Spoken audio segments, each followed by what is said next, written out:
sprinter Bob Holden. There's Trevor Ashby. How many race starts has Kevin Bartlett had here today?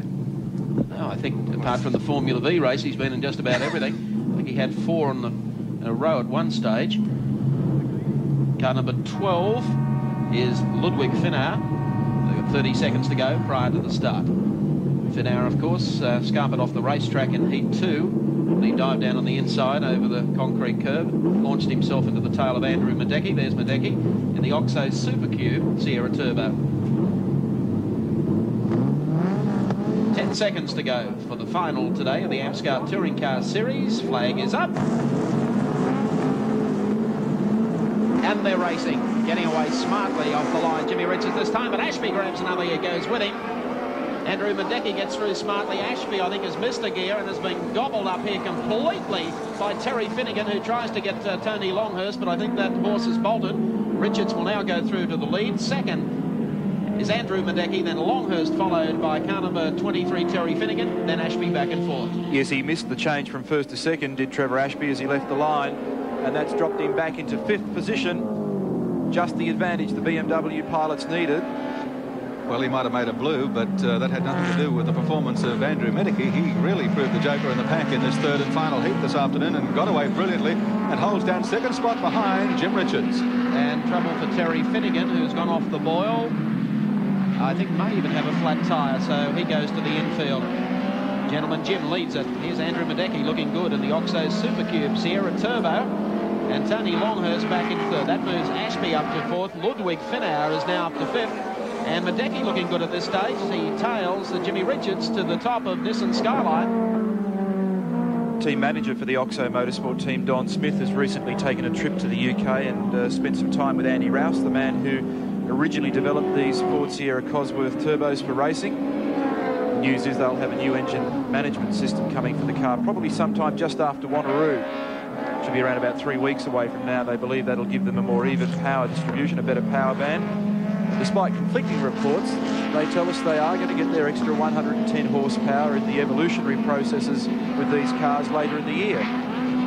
Some people say that's not going to happen. Some people reckon it will. If it does, they're going to be a pretty potent motor car. Well, talking about potent motor cars, I don't know what Andrew Madecki's found since the previous heat, but he's found something because he's really hounding Jim Richards at the moment.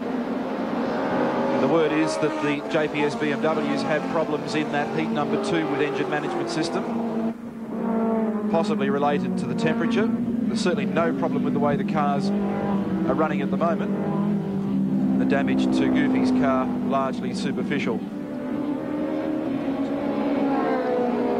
Coming down the back straight, Tony Longhurst, car 4. Some problems today for young Tony. However, problems today for Terry Finnegan too, as you mentioned earlier. Mike went off on the infield with what appeared to be a deflated tyre and has now left the racetrack altogether, is back in the pits and out of the running. This is a fine showing from Andrew in the Ford. I might just get the clock operating next lap to see just how quickly they are circulating. Give us an idea whether Jim's a little slow or Andrew's a little quicker than he was. Trevor Ashby has never recovered from missing a gear there at the start, and there's Sevens race cam in the BMW M3 of Ludwig Finauer. And Ludwig coming right up on the tail here of the Lansville Smash Repairs Commodore. See what Goofy can do this time. Don Smith in the second of the Sierras moves in right behind them. Give us an opportunity to follow Ashby and also Ludwig down the back part of the course, coming down to the right-hand kink. Now the downhill run to Honda Corner. Well, we saw earlier that Ashby was very, very cool under intense pressure from Tony Longhurst. I think he'd be able to handle Ludwig pretty well. In fact, pulling away here, coming down into the lake corner. And Ludwig Smith, yeah. Someone missed a gear then.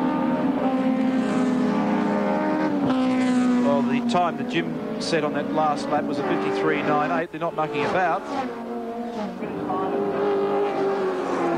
Finauer continues behind Trevor Ashby. And Don Smith probably a couple of car lengths back behind him. I noticed a couple of laps ago when we had the shot from race cam up that Ludwig runs very, very wide in his approach run to the brow of the hill up at Bitchapay. We might have a look at that next time round as we take race cam through Mazda and in behind Trevor Ashby's car. But the car gets very, very light over the top, and you notice that he almost every time goes into the right-hander at Dunlop with the car really sliding. And by comparison to Tony and Jim, they take a much tighter line up there. Well, we'll follow that this time round. See how close Ashby goes to the wall there. To come back onto the start finishing straight, and we'll follow them up the hill. Now, he enters the corner early, runs out much wider here. See how he's on the left of the road? Now has an awkward sort of an entry into the right-hander at Dunlop, gets up on the ripple strip and then runs wide. So he's actually tracking the car further left and right than perhaps he needs to. And the best comparison there is his fellow competitors. If you look at Jim and Tony, they make a dead straight run over the top of the hill. I mean, that's like people that sit at the table and eat with their elbows out, isn't it? Something like that.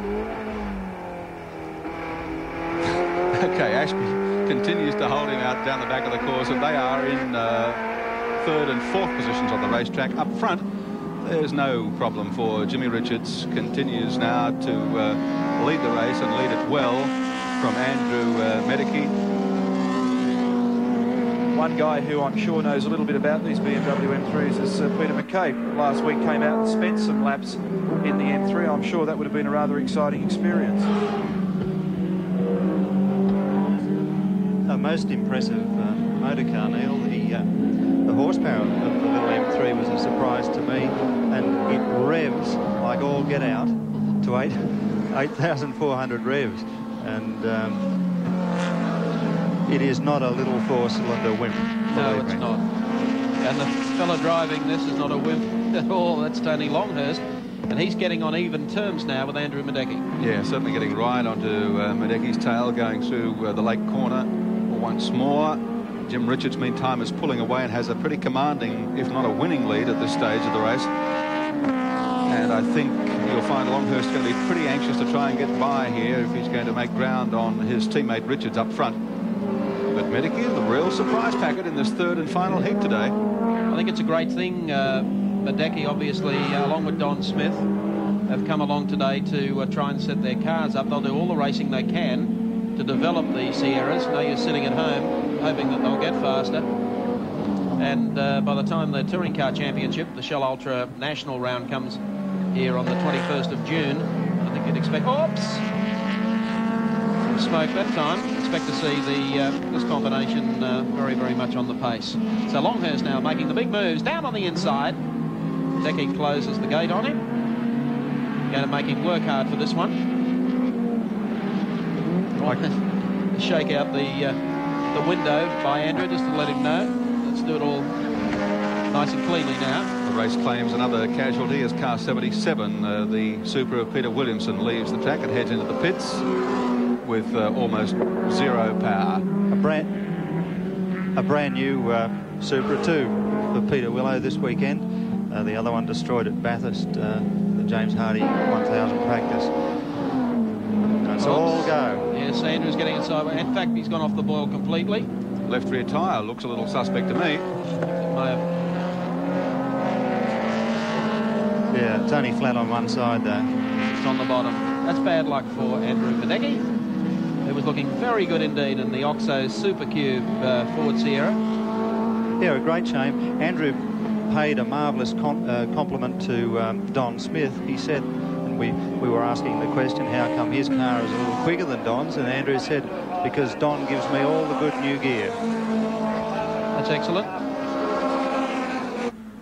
Well, they've come along with two cars for the Touring Car Series, and of course we look forward to seeing them in action at our next round. In the meantime, the Hardy iPlex AMSCAR Series, the final today. Richards leads, Longhurst second, Ashby is third. We'll be back in a moment.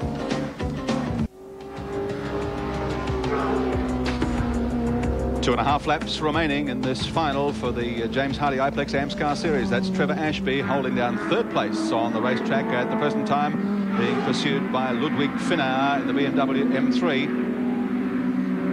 Trevor Ashby, of course, 36 years of age, from Sydney. No rookie, fourth in the 86 AMSCAR. Amaroo Super Sedan Series, I should say. Qualified 16th in the 86 James Hardy. And rookie, of course, in the 87 AMSCAR Series. And Nissan know-how stat.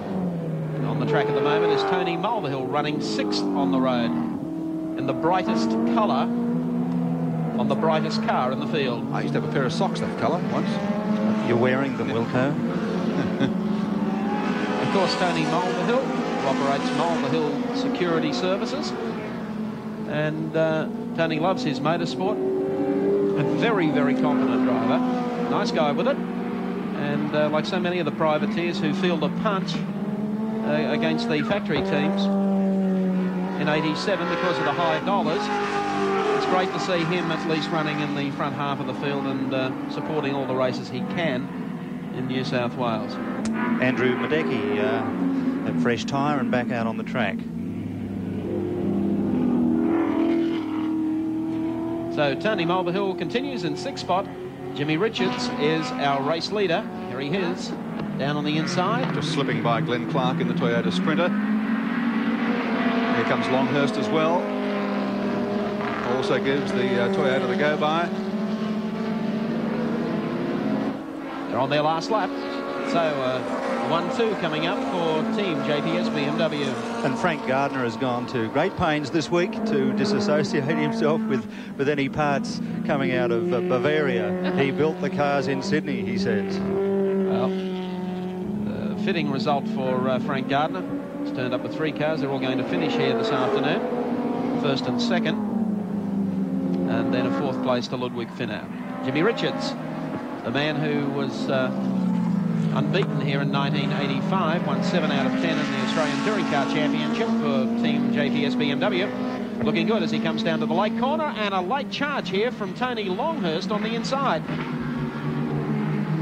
And Longhurst goes through in the last corner. Last turn coming up now, and it's going to be a 1-2 for the BMW team. And Longhurst coming out of the bend, going across the line, and will lead Jimmy Richards to the flag. No team orders here today. A 2-1. A 2-1. And 3rd across the line is in fact going to be Trevor Ashby in car number 39, the Lansvale Smash Repairs Commodore. Well, coming from nowhere, Tony Longhurst. Let's check the placings on the Castrol scoreboard. Tony Longhurst, the race winner. Jimmy Richards runs 2nd, and Trevor Ashby, a very determined 3rd.